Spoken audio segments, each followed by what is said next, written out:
Bismillahirrahmanirrahim. Sallallahu ala Muhammadin. Sallallahu alayhi wa alihi wasallam.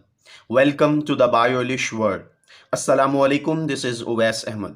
Viewers, English Class 6 single national curriculum में आज हम लोग next unit number 11 a poem by a soldier, एक सिपाही की नज़म डिस्कस करने जा रहे हैं।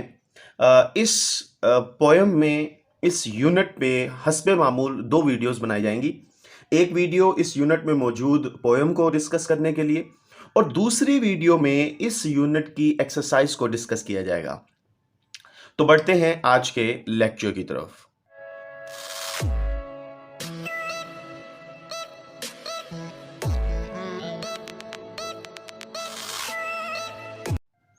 जी, लेक्चर शुरू होता है प्री रीडिंग से। क्विक क्वेश्चंस हैं जी, ये दो क्वेश्चंस हैं, ये जरा मुलाहिजा फरमा लीजिए जी। क्विक क्वेश्चंस फौरी सवालात में पहला सवाल है, what is the boy holding in his hand, what is he doing. लड़का हाथ में क्या पकड़े हुए है और वो क्या कर रहा है। तो इसका जवाब है, he is reading the history of Pakistan, वो पाकिस्तान की तारीख पढ़ रहा है।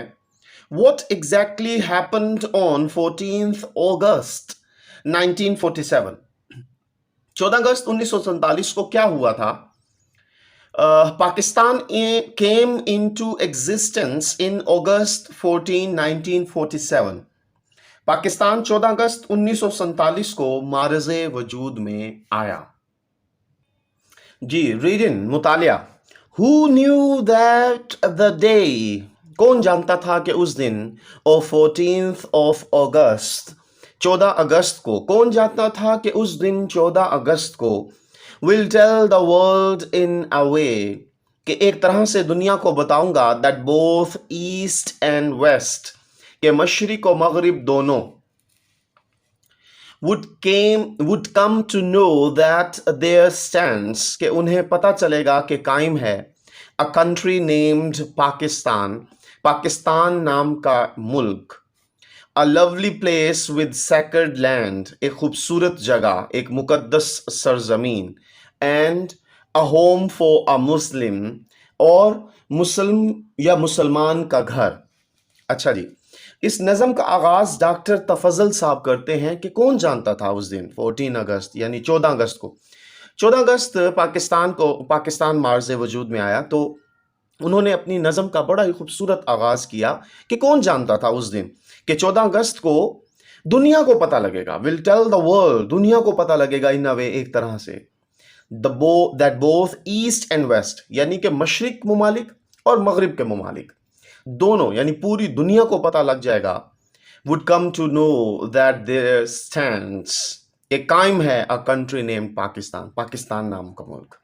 तो यानी कि ये नज़म पाकिस्तान की अहमियत, अफादियत को बयान करने के लिए है कि पाकिस्तान के वजूद का पूरी दुनिया को पता लगेगा कि 14 अगस्त को पाकिस्तान मार्ज़े वजूद में आया।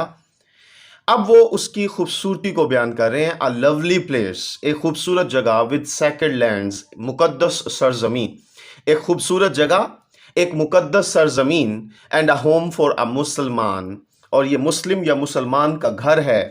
ठीक है जी, ये मुसलमानों के रहने की जगह है। बेसिकली यहाँ पर तमाम किस्म के मज़ाहिब रहते हैं, जिसमें हिंदू हैं, पारसी हैं, क्रिश्चियंस, ईसाई हैं, मुसलमान अक्सरियत में हैं, और ये मुल्क जो है ये एक मजहबी नज़रिए पर कायम किया गया था, एक अलग मज़हब के लिए, तो इसलिए इस पर स्पेसिफिकली कहा गया है कि ये मुसलमानों का घर है। अ कायद्स एफर्ट, जी, हज़रत कायद आज़म मोहम्मद अली जिन्नाह की कोशिशें हैं। अ पोइट्स ड्रीम, यहाँ पर पोइट्स, शायर मशरिक हज़रत अल्लामा मोहम्मद इकबाल जी, उनका जिक्र है कि उनका एक ख्वाब, एक कायद की कोशिश, एक शायर का ख्वाब।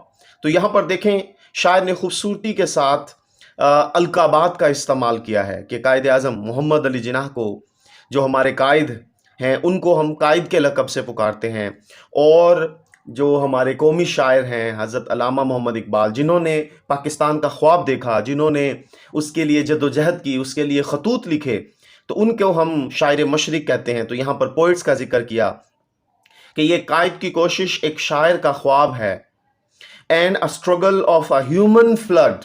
देखें कितनी खूबसूरत बात की कि ये इंसानी सिलाब की जदोजहद है। इंसानी सिलाब मतलब इस पाकिस्तान के असूल के लिए चंद लोग नहीं थे, यानी कि तमाम मुसलमान यूनाइट हो गए, मुत्तहिद हो गए, इंसानों का एक सैलाब बन गया। तो उनकी जद्दोजहद है, उनकी कोशिश है। A new beginning beyond a stream, नदी से आगे एक नई शुरुआत। यानी कि एक नदी है, जो मुश्किलात थी, परेशानियां थी, कोशिशें थी पाकिस्तान के को बनाने के लिए, पाकिस्तान को मार्ज वजूद में लाने के लिए, अब उससे आगे भी एक नई शुरुआत है। जब नई शुरुआत होती है तो उसमें बहुत सारी चीज़ें फेस करना पड़ती हैं। Filled with the Muslim blood, मुसलमानों के खून से लबरेज, यानी कि जो उनके अंदर, मुसलमानों के अंदर यूनिटी है, इत्तेहाद है, कुव्वत ईमानी है, उनकी वजह से ये एक नई जदोजहद का आगाज़ है। इसे बहुत ही खूबसूरत नज़म है जिसे लिखा डॉक्टर तफज़ल साहब ने। तो व्यूवर्स, यहाँ पर इस यूनिट की फर्स्ट वीडियो का इख्तिताम होता है। मैं उम्मीद करता हूँ आपको इस पोम की समझ आई होगी, एक्सप्लेनेशन की और प्री रीडिंग क्वेश्चंस की। अगर वीडियो अच्छी लगी है तो प्लीज़ इसे लाइक कीजिए, दोस्तों के साथ शेयर कीजिए और चैनल को सब्सक्राइब कीजिए। खुश रहें, खुशियाँ बांटें, अपना ख्याल रखें, अपने बड़ों का, अपने असातिज़ा कराम का एहतराम करें। अल्लाह हाफिज़ व नासिर।